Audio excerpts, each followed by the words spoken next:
Devaswom board president സ്ഥാനത്ത് നിന്ന് K Jayakumar IAS നീക്കണമെന്നാവശ്യപ്പെട്ട് കാർഷിക ഉൽപാദക കമ്മീഷണർ ബി അശോക് IAS കോടതിയെ സമീപിച്ചിട്ടുണ്ട്. ഇപ്പോൾ കെ ജയകുമാർ മാധ്യമങ്ങളോട് സംസാരിക്കുന്നു. അതിലേക്ക് സർക്കാരിൻ്റെ ഒരു തീരുമാനത്തിനെതിരെയാണ് ഈ ഹർജി. അത് സർക്കാർ ഉചിതമായ രീതിയിൽ അതിൻ്റെ മെഷീനറി ഉപയോഗിച്ച് മറുപടി പറയും. ഒരു സർക്കാർ ഉത്തരവിൻ്റെ അടിസ്ഥാനത്തിൽ ഞാനിവിടെ ഇരിക്കുന്നു. അവിടെ IMGയിൽ ഞാൻ തുടരുന്നുള്ള ശരിയാണ്. രണ്ടിടത്തുനിന്ന് ശമ്പളം വാങ്ങുന്നില്ല, എന്തായാലും ഒരിടത്തുനിന്നേ വാങ്ങുന്നുള്ളൂ. ദേവസ്വം ബോർഡിൽ ഞാനൊന്നും വാങ്ങുന്നില്ല. ഇപ്പോൾ അവിടെ എനിക്ക് പകരമായ ഒരാളെ ഈ ഉടനെ തന്നെ ഗവൺമെൻറ് പോസ്റ്റ് ചെയ്യുമെന്നാണ് എനിക്ക് ഇവിടെ ചാർജ് എടുക്കുമ്പോൾ എനിക്ക് തന്ന ധാരണ. അതുവരെ തൽക്കാലത്ത് അത് ഇരിക്കുന്നു എന്നുള്ളത് മാത്രമേ ഉള്ളൂ. അതിനകത്ത് നിയമവിരുദ്ധമായ എന്തെങ്കിലും ഉണ്ടായിട്ട് എനിക്ക് തോന്നുന്നില്ല. പക്ഷേ സർക്കാരാണ് അതിന് മറുപടി പറയേണ്ടത്. സർക്കാർ അത് ഉചിതമായ രീതിയിൽ പറയും. അതിനുള്ള മെഷീനറി ഗവൺമെൻറ് ഉണ്ടല്ലോ. ഒരു താൽക്കാലിക ചുമതലയാണെങ്കിലും അത് ശമ്പളം പറ്റുന്ന പദവി എന്ന നിലയിൽ അത് HRA ആക്ടിന്റെ ലംഘനമാണെന്നാണ് എനിക്കതിനെപ്പറ്റി ഞാൻ എന്തെങ്കിലും പ്രതികരിക്കുന്നത് ശരിയല്ല. പിന്നെ ഗവൺമെൻറ്റിൽ നിന്നല്ല ഞാൻ ശമ്പളം പറ്റുന്നത് എന്നുള്ളത് ശരിയാണ്. അതൊരു ഓട്ടോണമസ് ബോഡിയാണ്. അവിടെ നിന്നാണ് ശമ്പളം പറ്റുന്നത്. ഞാനിപ്പോൾ എൻ്റെ ഒരു കാഴ്ചപ്പാട് പറയേണ്ട കാര്യമില്ല. അത് ഗവൺമെൻറ് അത് ഉചിതമായ രീതിയിൽ മറുപടി കൊടുക്കട്ടെ. ഞാനിപ്പോൾ ഗവൺമെൻറ് പറഞ്ഞനുസരിച്ച് ഇവിടെ വന്നു എന്നുള്ളതാണ്.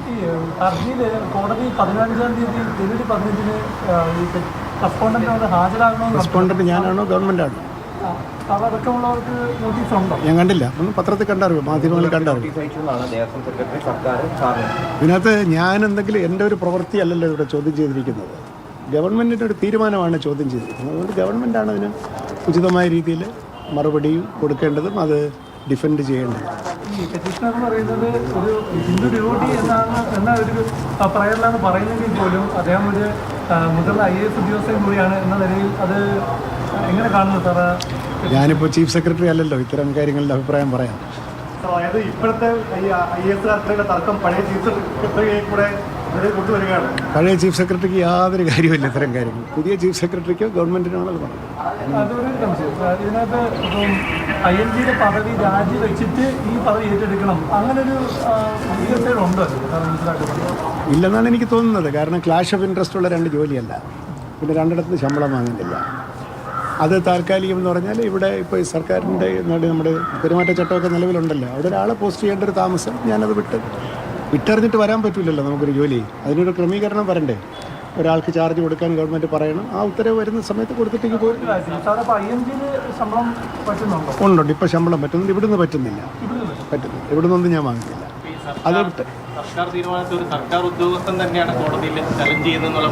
ഞാനിപ്പോൾ ചീഫ് സെക്രട്ടറി അല്ലല്ലോ ഇത്തരത്തിലുള്ള സർവീസ് കാര്യങ്ങളെപ്പറ്റി ഒരു ആധികാരികമായ അഭിപ്രായം പറയാം. നിങ്ങൾ ദേവസ്വത്തിൻ്റെ കാര്യങ്ങളൊക്കെ ചോദിക്കുന്നു. അത് എന്തായെന്ന് എനിക്ക് അറിഞ്ഞുകൂടാ. നമ്മളതിനെപ്പറ്റി ഒരു ഉത്തരം പറയാതിരിക്കുകയല്ലേ നല്ലത്. നമ്മളെ സർക്കാർ ഓരോ ജോലികൾ ഏൽപ്പിക്കുന്നു. നമ്മുടെ കഴിവിനനുസരിച്ച് അത് ചെയ്യുന്നു പോകുന്നു എന്നുള്ളതല്ലാതെ അതിൽ കൂടുതൽ ഞാനതിനെ വൈകാരികമായിട്ടൊന്നും കാണുന്നില്ല. കാര്യം പറഞ്ഞിട്ടുണ്ടെന്നാണ് ഹർജി പറഞ്ഞിരിക്കുന്നത്. അപ്പോൾ അതിലിങ്ങനെ ഇരട്ട പദവി ഭരിക്കാൻ പാടില്ല, സർക്കാർ ശമ്പളം പറ്റുന്ന ആൾ ദേവസ്വം അംഗമായിരിക്കാൻ പാടില്ല എന്നാണ് അതിൽ പറയുന്നത്. ഗവൺമെൻറ് അതിൽ പരിശോധിക്കട്ടെ. ഞാൻ എന്തെങ്കിലും പറയുന്നത് ശരിയല്ല.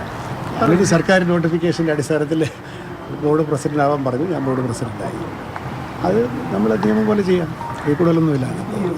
പറയുന്ന ഒരുപാട് കാര്യങ്ങളിൽ നിലവിലുള്ള ദേവസ്വം ബോർഡ് താങ്കൾക്ക് 1 കോടി രൂപയ്ക്ക് മുകളിലുള്ള ഫിനാൻഷ്യൽ തീരുമാനങ്ങൾ എടുക്കാൻ പാടില്ല. മാത്രമല്ല ഒരു തീരുമാനമെടുത്തത് ഈ അന്നദാനം വിപുലീകരിച്ചതിനെയൊക്കെ ചോദ്യം ചെയ്യുന്നുണ്ട്.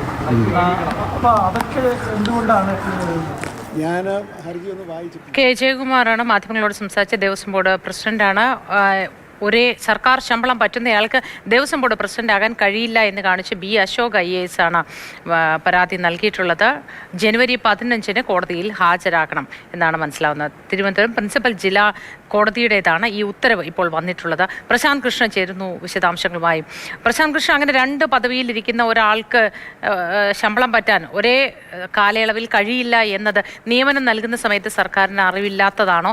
അതോ 2 പദവികളിൽ തുടർന്ന് ഒരു ശമ്പളം കൊണ്ട് മുന്നോട്ട് പോകാൻ കഴിയുമെന്ന് നിയമവ്യവസ്ഥയുള്ളതാണോ? കെ ജയകുമാർ IAS ഈ ഹർജിയോട്, അതായത് സർക്കാരിൻ്റെ തന്നെ മുതിർന്ന IAS ഉദ്യോഗസ്ഥനായ ബി അശോക് നൽകിയ ഈ ഹർജിയോട് പ്രതികരണം നടത്തിയിരിക്കുന്നു. അതായത് തന്നെ നിയമിച്ചത് സർക്കാരാണ്, അതുകൊണ്ട് തന്നെ സർക്കാർ ഉചിതമായ തീരുമാനം എടുത്തിട്ടുണ്ട്, ഉചിതമായ തീരുമാനം ഈ വിഷയത്തിലും എടുക്കും. തനിക്ക് കോടതിയുടെ നോട്ടീസ് ലഭിച്ചിട്ടില്ല എന്നാണ് അദ്ദേഹം പറയുന്നത്. എന്തായാലും അദ്ദേഹത്തിൻ്റെ ശ്രദ്ധയിൽപ്പെട്ടിട്ടില്ല എന്ന് അദ്ദേഹം കെ ജയകുമാർ പറയുന്നുണ്ട്. ഇതിനോടൊപ്പം തന്നെ അദ്ദേഹം പറയുന്ന കാര്യം, താൻ IMGയിൽ താൽക്കാലിക ചുമതലയാണ്, ഡയറക്ടർ എന്ന നിലയിൽ താൽക്കാലിക ചുമതലയാണ് വഹിക്കുന്നത്. ആ ചുമതലയിലേക്ക് ഒരു സ്ഥിര നിയമനം, ഒരു പൂർണ്ണസമയ നിയമനം സർക്കാർ നടത്തുമെന്ന് പ്രതീക്ഷിക്കുന്നു. മാത്രമല്ല ഇത് പറയുമ്പോഴും താൻ ഇവിടെ ദേവസ്വം ബോർഡ് പ്രസിഡന്റ് എന്ന നിലയിൽ ശമ്പളം പറ്റുന്നില്ല എന്ന് അദ്ദേഹം വിശദീകരിക്കുന്നു. അതുകൊണ്ട് തന്നെ ഇപ്പോൾ ഈ ഹർജിയിൽ പറയുന്ന സാങ്കേതിക പ്രശ്നം തനിക്ക് ഇവിടെ ബാധകമാകില്ല അല്ലെങ്കിൽ തടസ്സമാകില്ല എന്ന പ്രതീക്ഷയാണ് കെ ജയകുമാർ പങ്കുവയ്ക്കുന്നത്. അതേസമയം തന്നെ ഈ ഹർജിക്കാരനായ ബി അശോക് ഉന്നയിച്ചിരിക്കുന്ന ചില ഈ തീരുമാനങ്ങൾ, ദേവസ്വം ബോർഡ് പ്രസിഡന്റ് എടുക്കുന്ന സംബന്ധിച്ച തീരുമാനങ്ങളെ കുറിച്ചുള്ള പ്രതികരണത്തിന് എല്ലാം അയ്യപ്പൻ്റെ ഹിതകരമായ കാര്യങ്ങൾ സ്വീകരിച്ചാൽ എല്ലാം നന്നായി പോകുമെന്നുള്ള പ്രതികരണമാണ് കെ ജയകുമാർ നടത്തിയത്. ശരി. പ്രശാന്ത് കൃഷ്ണയാണ് വിശദാംശങ്ങൾ പങ്കുവച്ചത്.